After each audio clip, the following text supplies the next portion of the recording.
আগামী ত্রয়োদশ জাতীয় সংসদ নির্বাচনে ম্যাজিস্ট্রেসির দায়িত্ব দেওয়ার জন্য ৩০০ জন বিচারক চেয়েছেন প্রধান নির্বাচন কমিশনার এএমএম নাসির উদ্দিন। দুপুরে এক বৈঠকে সিইসি এই প্রস্তাব দিলে তা পূরণের আশ্বাস দিয়েছেন প্রধান বিচারপতি ডক্টর সৈয়দ রেফাত আহমেদ।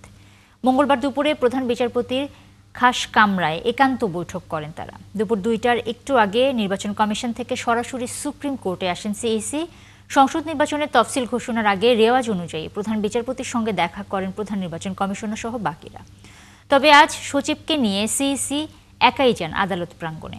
এদিকে ১১ ডিসেম্বর থেকে প্রধান বিচারপতির বাসভবন, বিচারপতি ভবন, সুপ্রিম কোর্টের প্রধান ফটক, ট্রাইব্যুনালের প্রবেশ ফটকে সভা সমাবেশ নিষিদ্ধ করেছে ঢাকা মেট্রোপলিটন পুলিশ।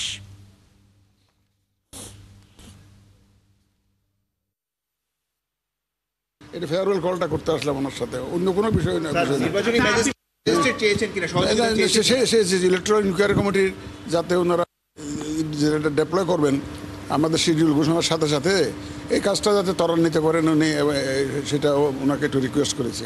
না, উনি জাস্ট ইলেকট্রাল কমিটির যে লোকজন দেওয়ার কথা আছে, ডেপ্লয়মেন্ট আছে, ওই ব্যাপার বলতে ওনারা যথাযথ ব্যবস্থা নিচ্ছেন এবং নেবেন, কোনো অসুবিধা হবে না, এটা ইস্যুর করেছেন।